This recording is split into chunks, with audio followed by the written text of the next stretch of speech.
sometimes they can ask, give scientific reason why the object which absorbs more, it emits more.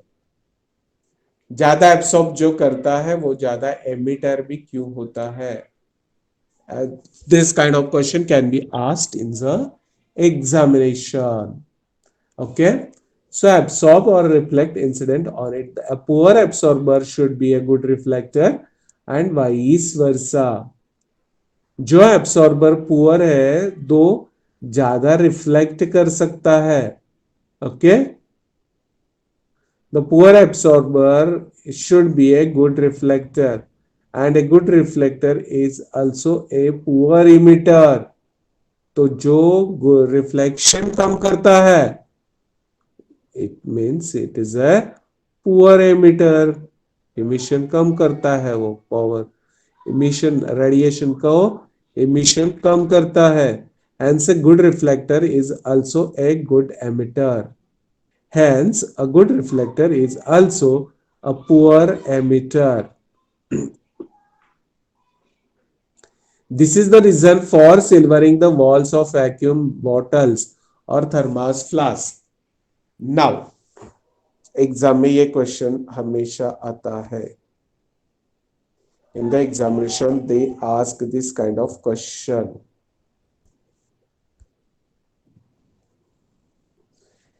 In the examination, they ask this type of question. Good absorbers are always good emitters, and poor absorbers are poor emitters. Since each object must either absorb or reflect the radiation incident on it. A power absorber should be a good reflector. Okay, a poor absorber जो body poor absorber में कम absorb करता है it should be a good reflector. It should be a good reflector. Okay, and vice versa. Hence, a good reflector is also a poor emitter. जो अच्छा reflector होता है वो poor emitter बनता है. This is the reason. इसीलिए क्या करते हैं the walls of the vacuum bottle और thermos flask they are silvery coated.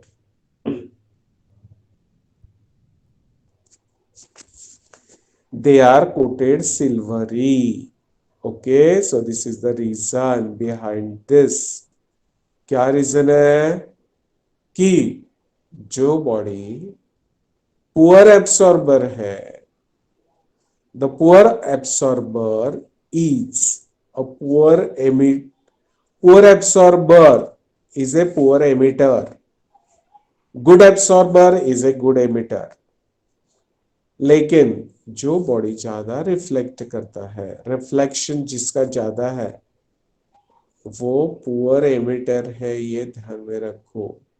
Okay, तो for that purpose the surfaces of thermos flask, जैसे थर्मास फ्लास्क आपने देखा है ना कि थर्मास फ्लास्क में क्या होता है गर्म चीज रख दी तो गर्म रहती है कुछ घंटों के लिए.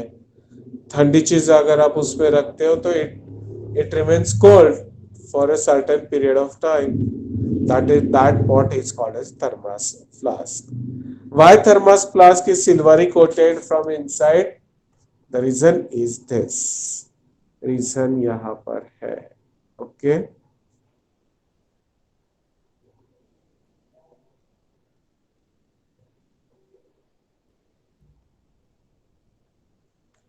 So I'll give you a few minutes for reading this paragraph. Read this entire thing of regarding the black body.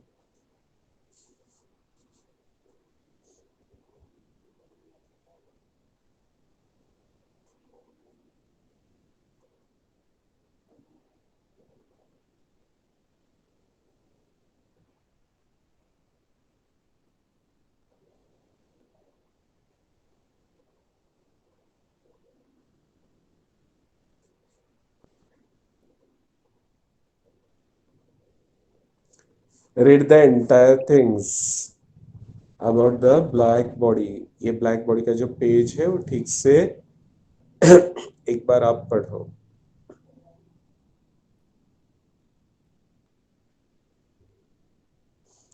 Now let us move to the next point, that is fairy's black body.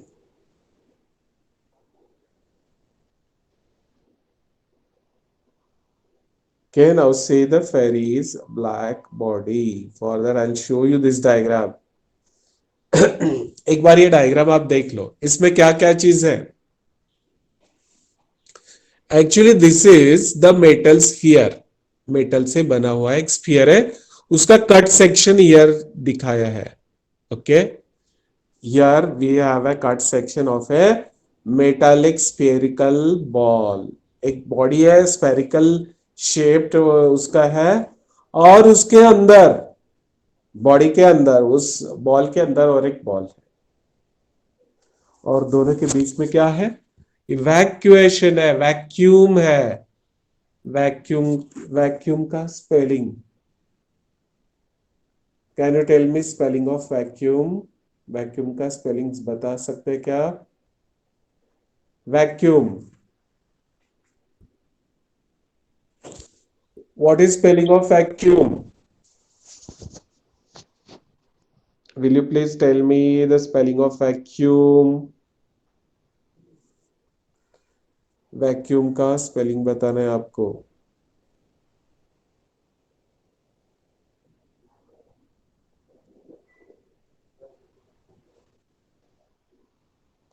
Say the spelling of, हाँ, yes,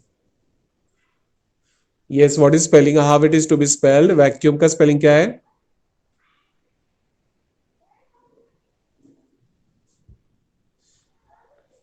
Okay, no problem, I'll tell you the spelling। Vacuum का spelling है VAC VAC this is the spelling of vacuum. तो हम बहुत बार गलती से उसे ऐसे लिखते हैं, VACVACCUME, ऐसे गलत लिखते हैं। VACUUM, the spelling of vacuum is VAC, double C नहीं है, डबल यू है, UUM। सॉरी सर, मैं डबल यू कैसे सर, यू आता ना। Double U, VACUUM। I'll show you the spelling of vacuum, huh? I'll show you, wait, I'll show you। नहीं sir, मुझे लगा यू एक ही बार रहेगा, डबल बोल रहे ना। हाँ, इसीलिए तो मैं, that's why I am asking you spelling of vacuum. I show you the spelling of vacuum which is here.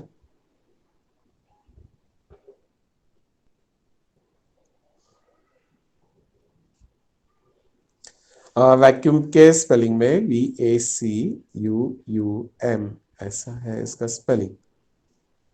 So see carefully, यहाँ पर इसमें शायद, okay, I will tell you the spelling, इसमें आएगा कहीं ना कहीं तो ये वो spelling. Okay, see here, let us understand this diagram. इस डायग्राम में क्या क्या आपको दिखाई दे रहा है? देखो, एक मेटालिक स्फीयर है, मेटल का बना हुआ एक स्फीयर है, और उसके अंदर एक स्फीयर है, और दोनों के बीच में जो गैप है उसमें एयर नहीं है, इट इज इवैक्यूएटेड। और यहां से क्या है, यहां आपको दिख रहा है ना, दिस इज एपर्चर। एपर्चर का मतलब क्या है कि एक होल है, सिलिंड्रिकल होल है, जहां से बाहर का लाइट, बाहर का रेडिएशन भीतर आ सकता है। ऐसे बहुत छोटे से डायमीटर वाला एक होल है, एपर्चर है। अब ठीक से देखो, हाँ, through this aperture the ray of light or ray, incident ray, it falls upon this projection। यह आपको एक दिखाई दे रहा है प्रोजेक्शन यहां पर, और यह प्रोजेक्शन इस तरह होता है कि incident radiant reflections, incident radiation जो है it is not reflected by the same path में रिफ्लेक्ट नहीं होना चाहिए, ऐसा उसको अरेंज कोनिकल शेप्ड प्रोजेक्शन है।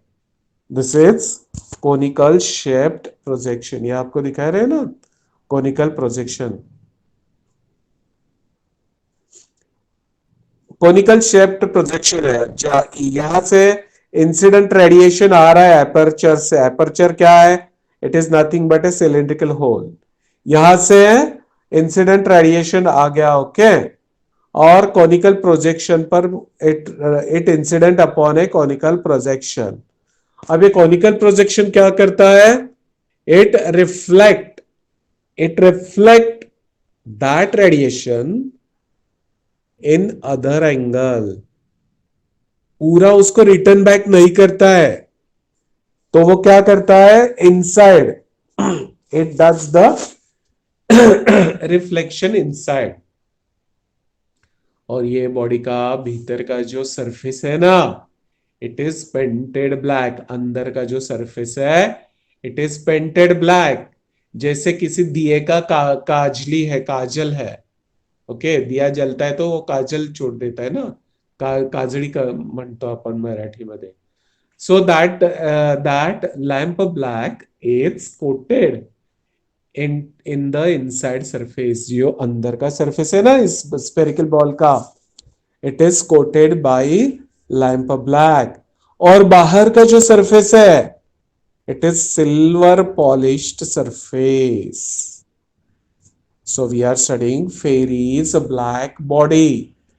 फेरीज का ब्लैक बॉडी, उसका एक एक्सपेरिमेंट है फेरीज नाम के साइंटिस्ट का, that we are learning now.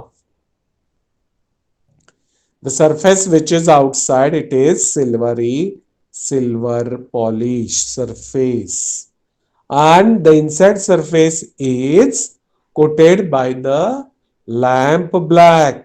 Perfect black body बन जाता है अंदर का सरफेस, और बाहर का सरफेस क्या होता है? इट बिकम्स परफेक्ट रिफ्लेक्टर, जैसे मिरर जैसा रिफ्लेक्टर बन जाएगा वो। बाहर से मिरर जैसा रिफ्लेक्टर है और अंदर क्या है? अंदर से वो परफेक्ट ब्लैक बॉडी है। Surface coated with a lamp black, and this is evacuated space। aperture, incident radiation जहां से आता है that is aperture. Double wall है इसका, डबल वॉल है, डबल दीवार है, right. So this is a schematic diagram of Fairy's black body। After having overlook on a Fairy's black body, let us understand this in detail। अब ये जो fairies black body है इस पर क्या आता है question? Write the short note on Fery's black body with properly labeled diagram। With a properly labeled diagram, explain Fairy's black body or write a short note। ऐसे क्वेश्चन एग्जामिनेशन में आता है, तो आपको क्या करना है? वेरी सिंपल, बहुत ही simple. Fairy's black body is very very simple। क्या क्या है इसमें? तो आपको क्या करना है? First of all, you are supposed to draw the diagram। In the next part, what you have to do, you have to explain its constructional details, right? And in the next part, what you have to explain how it is to be operated, working उसका लिखना है। So when they ask a question, write a short note on Fairy's black body। How do you explain your answer? First of all, you draw this diagram, well labeled diagram। याद रहेगा ना ये diagram? कितने labels है इसमें? Aperture है, incident radiation है, double wall दिखाना है, सिल्वर पॉलिश सरफेस दिखाना है, कॉनिकल प्रोजेक्शन दिखाना है, surface coated with a lamp black दिखाना है, इवैक्यूएटेड स्पेस दिखाना है। 1 2 3 4 5 6 7, 7 लेबलिंग्स है। कितने? 7 लेबलिंग्स है। याद रहेगा क्या लेबलिंग्स? ये जो फेरीज का जो डायग्राम है, this diagram has 7 labelings.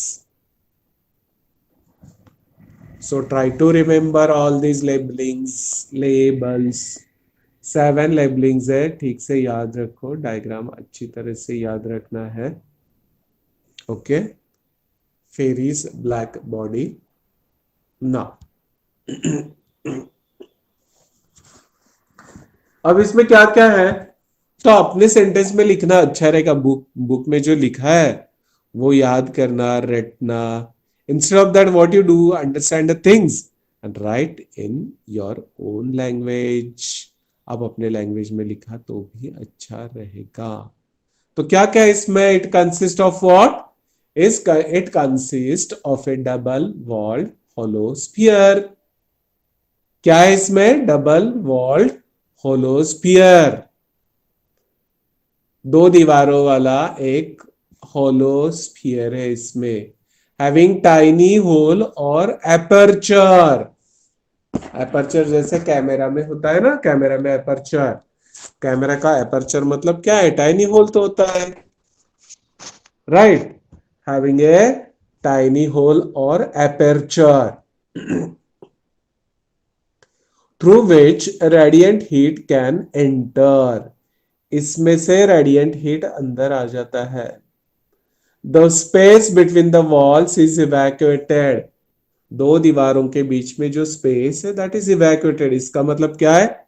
Air is removed from that space. No air at all. Why it is so? अगर एयर रहेगा तो क्या हो जाएगा? हीट ट्रांसफर हो सकता है ना।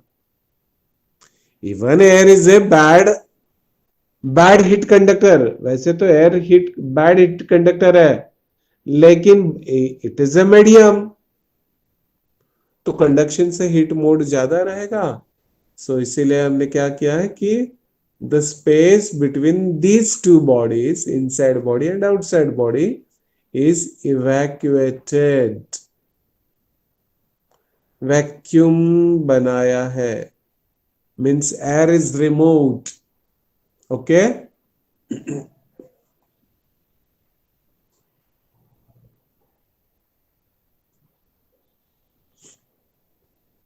ठीक है। Now let's proceed further. The space between the walls is evacuated and outer surface of the sphere is silvered. बाहर का जो सरफेस है उसका सिल्वरिंग किया है so that it shines well and it gives very good reflections. The inner surface of the sphere is coated with the lamp black. Inside surface is coated with a lamp black. It behaves as a perfect black body. Outside surface behaves as a reflector. There is a conical projection on the inner surface of the sphere opposite to the aperture. There is a conical projection. कहां पर है ये? On the inner surface of sphere opposite to the aperture. Aperture के बिल्कुल सामने है, and on the inner surface of the sphere. क्या है? Chemical conical projection. Conical projection है, वो क्या करेगा? The projection ensures that ray traveling along the axis of the aperture is not incident normally on the surface and is therefore not reflected back along the same path.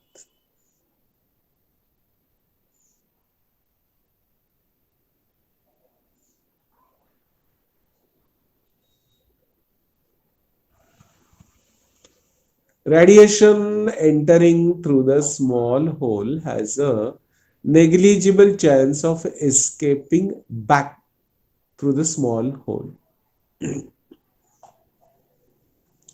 तो जो भी radiation बाहर से आता है ना, बहुत टाइनी होल से अंदर आता है, और when it falls upon a conical projection पर वो जो इंसिडेंट हो जाता है उसका मल्टीपल रिफ्लेक्शन भीतर ही भीतर हो जाता है एंड भीतर ही भीतर उसका एब्सॉर्प्शन हो जाएगा। क्लियर? समझ में आता है? और nothing is escaped through a tiny hole, वो एपर्चर से कुछ भी बाहर नहीं जाएगा। ऐसे ये कोनिकल प्रोजेक्शन का पोजीशन एडजस्ट किया होता है। That is very important.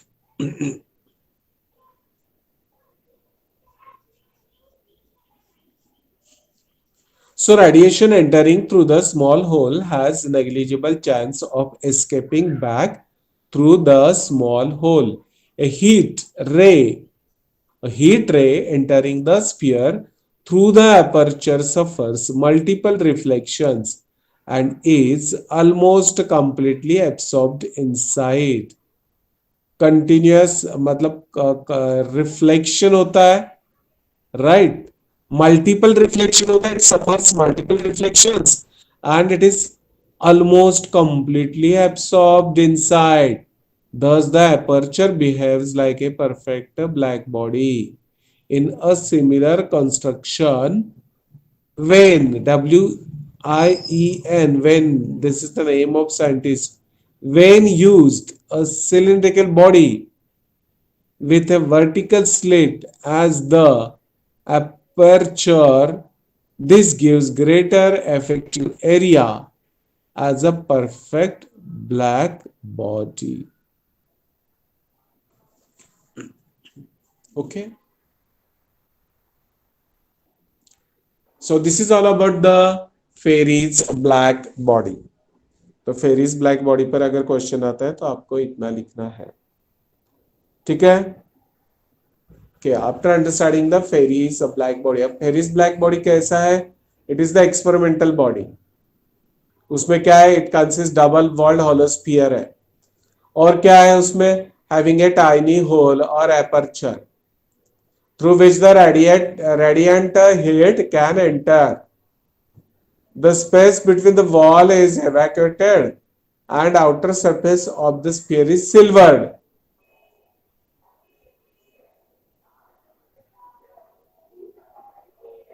दोनों के बीच में मतलब अंदर का स्फीयर बाहर का स्फीयर, इसमें जो स्पेस है that is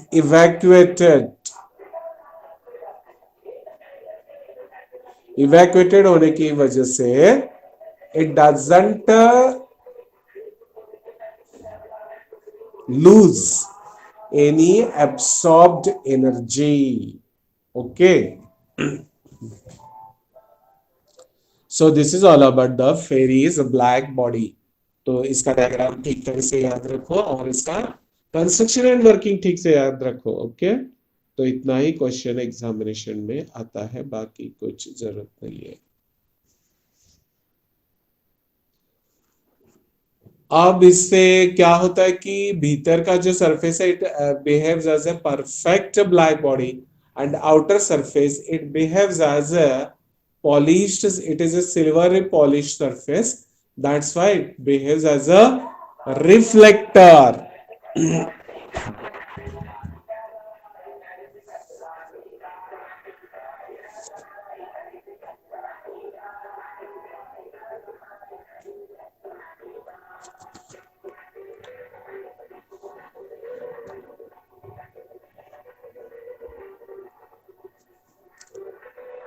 So friends,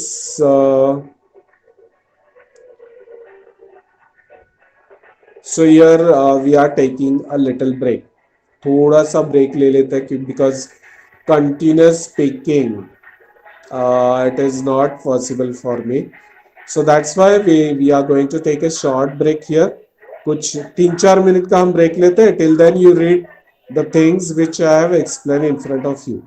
Okay, थोड़ा सा हम ब्रेक लेते हैं so that I can get a relaxation from the continuous talking. थोड़ा सा ब्रेक लेते हैं, right? Till then you read the things. Okay, I will be back within few minutes. Okay.